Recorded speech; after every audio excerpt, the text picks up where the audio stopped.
Hello friends, welcome back to my channel SRK drama explain. Friends, ये video मैं लोगों के एंटरटेनमेंट के लिए बनाती हूँ, so please watch full, share, subscribe and like this video. Hello friends, हाजिर हूँ आप सबके सामने एक माफिया बॉय की लव स्टोरी लेकर, जहाँ पर दिखाया जाता है कि चैंग सॉन्ग को किसी ने किडनैप कर लिया था और उसे नशे में रखता है ताकि उसे पता ना चले कि उसे किसने किडनैप किया है। वो किडनैपर कोई और नहीं, यंगडू रहता है। यंगडू एक माफिया बॉय रहता है। चैंग सॉन्ग के फादर ने उससे कुछ पैसे उधार लिए थे जो रिटर्न नहीं कर पाए, जिसकी वजह से यंगडू ने उनकी ही बेटी को किडनैप कर लेता है इस बेस पर कि जब तक तुम मेरा पैसा रिटर्न नहीं करोगे तुम्हारी डॉटर मेरे पास रहेगी। वो उसे किडनैप कर लाता है, उसे नशीली दवाइयाँ देकर रखता है ताकि वो होश में न रहे। लेकिन जब यंगडू उसके कमरे में जाता है और चैंग सॉन्ग को देखता है, चैंग सॉन्ग इतनी ज़्यादा प्रीटी लग रही थी कि वो अपने आप को कंट्रोल ही नहीं कर पाता है उससे प्यार करने से, और उस रात वो उसी के साथ रहता है। चैंग सॉन्ग को तो कुछ समझ में नहीं आता है कि उसके साथ क्या हो रहा है, क्योंकि वो नशे में रहती है। वो मना तो करती है लेकिन यंगडू रहता है कि मानने के लिए रेडी ही नहीं रहता है और चैंग सॉन्ग से बोलता है कि ये तुम्हारे फादर की पनिशमेंट है जो तुम पूरा करोगी, क्योंकि तुम्हारे फादर ने मेरे साथ चीट किया, उन्होंने मेरी पेमेंट को रिटर्न नहीं किया। जब सुबह होती है तो चैंग सॉन्ग अपने आप को एक ऐसी अलग जगह पर पाती है जहां पर वो कभी नहीं आई हुई रहती है। वो शॉक्ड हो जाती है और फटाक से उठती है। उसे नशे में रखा जाता है जिसकी वजह से सुबह वो उठती है तो उसका हेडेक होता है और वो याद करने की कोशिश करती है कि रात में मेरे साथ क्या हुआ। वो याद तो करती है लेकिन उसे प्रॉपर याद नहीं आता है कि एक्चुअल में उसके साथ क्या हुआ रहता है। उसके बाद उसकी नज़र बेड पर जाती है जहाँ पर ब्लड लगा हुआ रहता है। उसके बाद वो वहाँ से फटाफट उठती है और भागने की कोशिश करती है लेकिन भाग नहीं पाती है, उसे चक्कर आते रहते हैं। तो वो वॉशरूम में जाती है और वॉशरूम में जाके बात लेती है अपने आप को। वो इतना ज़्यादा मल के बात लेती है, कहती है पता नहीं किस जालिम ने मेरे बॉडी को टच किया होगा। वो बहुत ज़्यादा बात लेती है। तभी वहाँ पर एक सर्वेंट आती है और वो बोलती है कि आपका बात अगर हो गया है तो सर आपसे मिलना चाहते हैं। जिस पर चैंग सॉन्ग बोलती है कि मुझे किसी से भी नहीं मिलना है, तुम नहीं जानती हो कि मैं यहाँ पर नहीं रहती हूँ, क्या तुम मुझे बता सकती हो कि मैं इस वक्त कहाँ पर। ये बातें यंगडू सुनता रहता है बट कुछ बोलता नहीं है। वो लेडी उससे बोलती है कि मैम मैं कुछ भी नहीं कर सकती हूँ, मुझे सिर्फ ऑर्डर मिला है आपको रेडी कर बेड पर तक ले जाने के लिए। जिस पर चैंग सॉन्ग बहुत ज़्यादा गुस्सा हो जाती है कि मैं कोई सामान नहीं हूँ यार जो दूसरों की मर्जी पर चलूँगी। मेरी अपनी लाइफ है, मैं अपनी लाइफ में जीना चाहती हूँ और तुम्हें मालूम नहीं है मेरे डैड कौन है। मेरे डैड एक बहुत बड़े बिजनेस और उनकी इकलौती बेटी मैं हूँ। अगर उन्हें पता चला कि मुझे किडनैप करके यहाँ पर लाया गया है और मेरे साथ ऐसी ज्यादती की जा रही है तो याद रखना वो तुम लोग को छोड़ेंगे नहीं।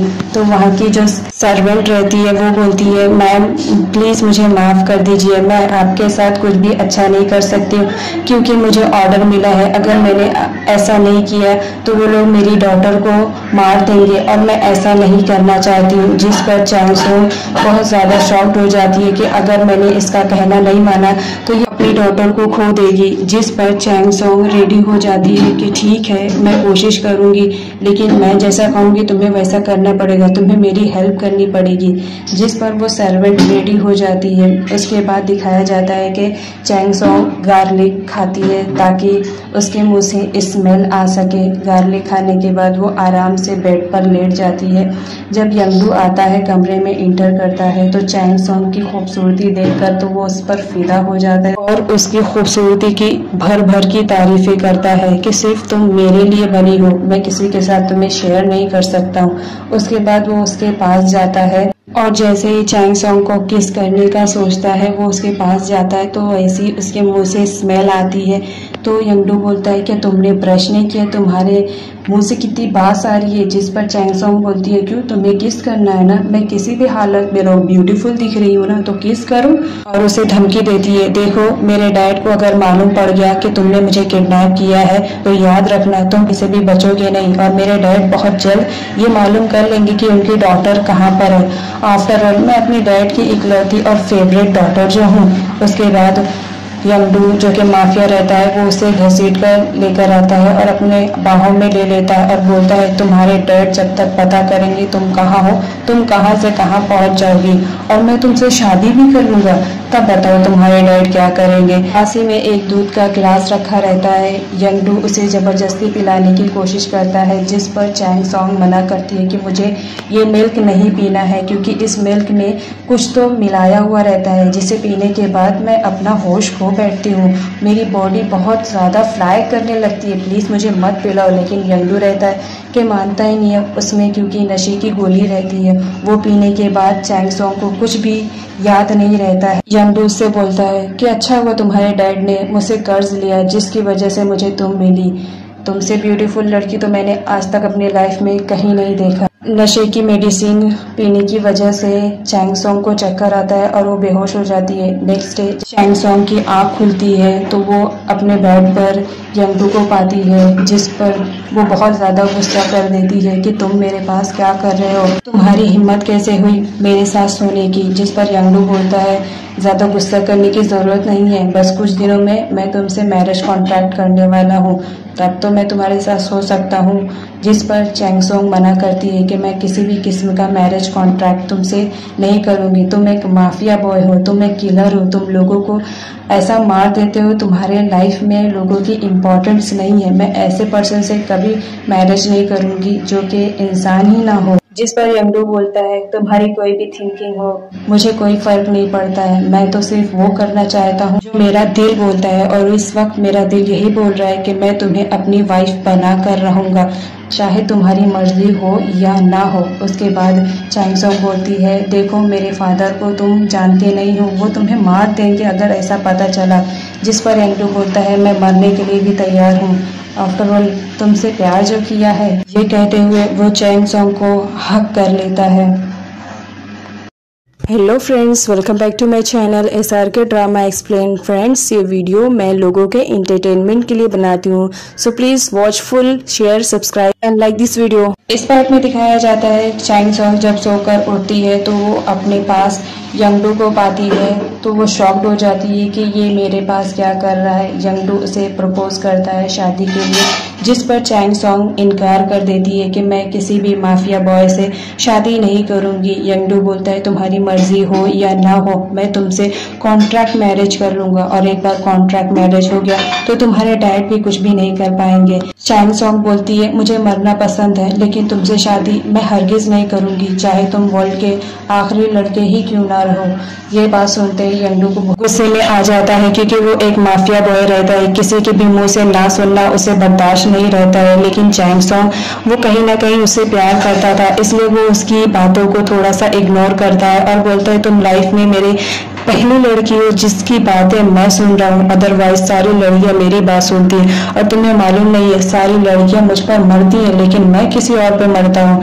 नेक्स्ट दिखाया जाता है चैंग सॉन्ग फेस पर मास्क लगा के वहां से भागने की प्लानिंग करती है, लेकिन अनफॉर्चुनेटली वो भाग नहीं पाती है क्योंकि वहाँ की सेक्रेटरी उसे पकड़ लेती है और यंगडू के पास लेकर आती है। जिस पर यंगडू बहुत ज़्यादा गुस्सा करता है कि तुम कितनी केयरलेस हो, तुम्हारी वजह से अगर ये भाग जाती तो मेरा पूरा प्लान खराब हो जाता। वो उसे सॉरी बोलती है कि नेक्स्ट टाइम मैं पूरा ख्याल रखूंगी और इसे ज़रा भी भागने का मौका नहीं दूंगी। उसके बाद दिखाया जाता है चैंग सॉन्ग बेड पर लेटी रहती है, तभी वहाँ पर यंगडू आता है और उसे मैड के कपड़े देता है और बोलता है आज से तुम यहाँ की पूरी सर सफाई करोगी, आफ्टर ऑल तुम मेरी मैड जो पर्सनल मैड हो, इसकी वजह से तुम 24 घंटा अपने काम में बिजी रहोगी और मैं तुम पर नजर रख पाऊंगा।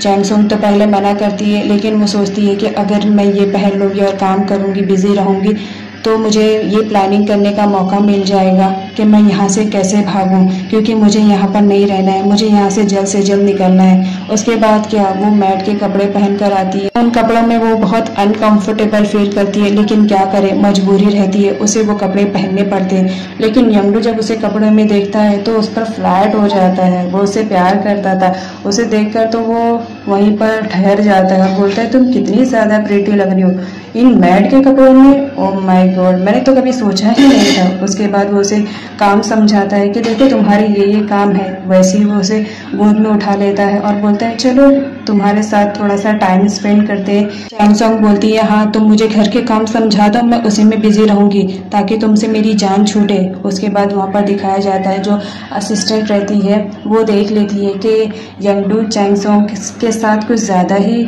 अच्छा बिहेवियर करने लगता है। कुछ टाइम के बाद उसे जलन होती है क्योंकि वो भी यंगडू को कहीं ना कहीं प्यार करती थी, तो उन दोनों को साथ में देखकर उसे बहुत ज़्यादा जेलसी फील होती है। वो सोचती है कि मैं इसे मार कर ख़त्म कर दूंगी और मैं इसकी जगह पर आ जाऊंगी। आफ्टर ऑल मैं यंगडू से कितना प्यार करती हूँ, लेकिन यंगडू रहता है कि वो तो चैंग सॉन्ग से प्यार करता है।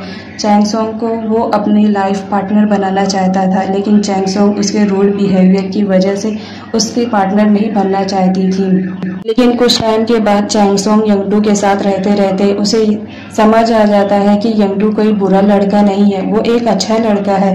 बस वो थोड़ा सा रूड बिहेवियर करता है क्योंकि बचपन में ही उसके मॉम डैड ने उसे घर से निकाल दिया था क्योंकि वो यंगडू के स्टेप मदर और स्टेप फादर थे, जिसकी वजह से उसे बचपन से ही लोगों का प्यार नहीं मिल पाता है। इसी वजह से वो ऐसा बन जाता है। चैंग सॉन्ग उसके साथ कुछ टाइम स्पेंड करती है जिसकी वजह से वो समझ जाती है कि यंगडू अच्छा है। यंगडू उसे लास्ट टाइम पर प्रपोज करता है और उसे रिंग देता है कि मैं तुम्हारे फादर को भी माफ़ कर दूंगा, मैं उनसे कोई जेलसी नहीं रखता हूँ, बस तुम्हारी वजह से मैंने उनके साथ ऐसा किया, मैं उनका पैसा लिया हुआ भी माफ़ कर दूंगा अगर तुमने मुझे हाँ कर दिया। जिस पर चैंग सॉन्ग तो पहले इनकार करती है लेकिन बाद में हाँ कर देती है कि ठीक है मैं तुम्हारे साथ शादी करने के लिए रेडी हूँ, लेकिन इसके बाद तुम्हें ये सारे काम छोड़ने पड़ेंगे। जिस पर यंगडू एग्री हो जाता है और कहता है तुम्हारे लिए तो मैं कुछ भी छोड़ने के लिए तैयार हूँ। तो ये माफिया लाइफ क्या है?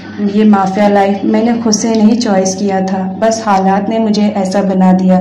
उसके बाद चैंग सॉन्ग बोलती है ठीक है जब तुम मेरे हस्बैंड बनोगे ना तो मैं तुम्हें ये सब कामों से भी आज़ाद कर दूंगी।